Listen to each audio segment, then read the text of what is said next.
DeSantis thing, I mean, it's all pretty ridiculous, and we had a border immigration attorney on my podcast last week, and I would encourage people to listen to that because got a lot of good information. But one thing that kind of stood out to me is what is the name of your podcast again? It's called Redirect: Immigration Law and Perspectives. Heard of it. One thing that kind of stood out to me was that not only is there not coordination between like Greg Abbott and DC when they're sending these buses, but that they've actually gone out of their way to do things like to change the drop-off location without telling anyone. So in DC or in Chicago or New York, there's all these organizations doing a ton of good work, you know, trying to be there when the bus arrives and stuff like that.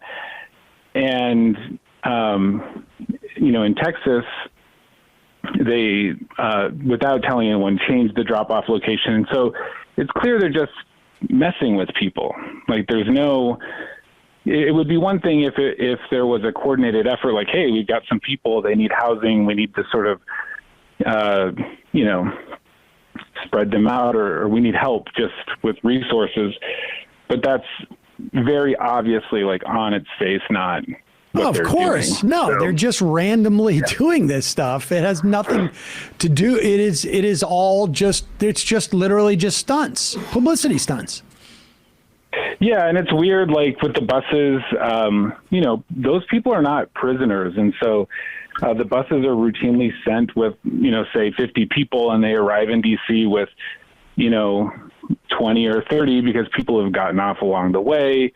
And most of them have places that they want to go.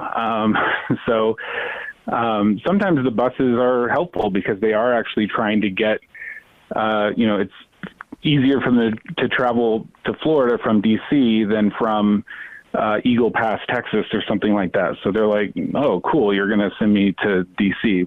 That's awesome. But the Martha's Vineyard one was a little bit more complicated because of just the logistics. But it's really, I mean, it's really going to be fascinating to find out sort of how, it's still not totally clear, like how or why a governor from Florida would arrange to have these people picked up in Texas and then sent to Massachusetts. Like it's very, very strange. Yeah. Why Texas too is the weirdest thing. Why not? Maybe they had an in there. I guess they just felt that it would be easier to find recently, like, you know, border crossed immigrants, maybe? I don't know. Yeah, I don't know. And I don't know to what degree there's coordination with, you know, DHS. The fact that DHS or Border Patrol specifically is putting like dummy addresses on notices to appear and things like that is not at all surprising. Will you explain exactly what the DHS did in this instance? At what stage? I'm unclear when they did this. Yeah, so it appears that they've, you know, at this point they've been paroled, allowed to enter. They've been issued a notice to appear, which basically says you're going to have a hearing date. You know, you're inadmissible. You're not allowed to be here because you don't have papers. So go to immigration court, and that's the venue where you would then apply for asylum. And Border Patrol then has to file the notice to appear with a specific immigration court, who then, you know, sends out hearing notices and stuff like that. Right. And so it appears that they just listed. But when? Dummy. When did they do this? Did they do this when they were processed at first? And so this is way before they got basically, you know, coaxed into going onto a plane to Florida to the Vineyard, or did what was the sequencing? Yeah, so that would have been done, you know, first thing. So the immigrants would have turned themselves in. They would have been brought to a Border Patrol station where they would have been printed and processed and then allowed to, you know, probably bus to like an Eagle Pass bus station or something like that. And it seems like they were then put up in hotels by this like mysterious woman, right? Until they were able to like convince enough to board these private planes. That's where it gets a little bit so confusing. But yeah, the forging of these addresses was not unique to these people, right? Is that what it is? Or I should say that the fake addresses were not unique to these particular migrants. That it just revealed this practice. Is that what happened?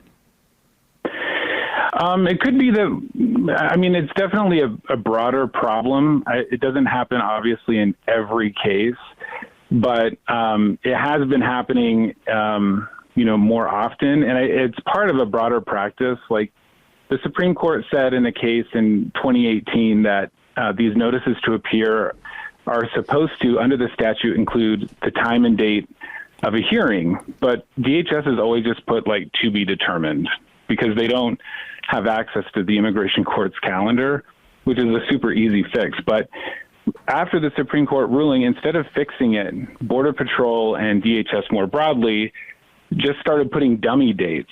So they were putting on dates of hearings, like you have to appear at the New York Immigration Court at midnight on, random date, like a Sunday or something like that. And then they would amend it later. And they would amend it later. So instead of like having a single IT guy like go in and give them access to the immigration court, they decided to just like for years put dummy dates on these important documents.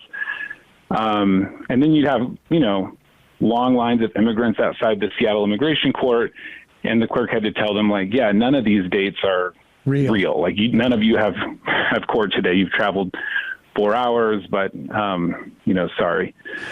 So yeah, it's part of a broader problem with Border Patrol. One of the things about Border Patrol is there's really like no appellate process. So, if they sign some document saying that, oh yeah, this person, did X, Y, and Z, and it's all completely false, like there's really no way to challenge that. The only way to challenge it is technically to like write a letter to Border Patrol and say, we think you were wrong about this. And then they send you a letter back and say, no, we weren't. So there's no oversight or accountability, and that's why this sort of stuff happens.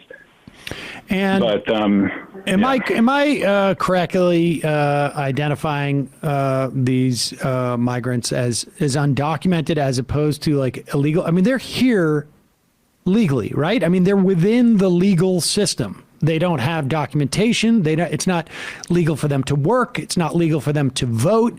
But their presence in this country is allowed under statute as they go through this process.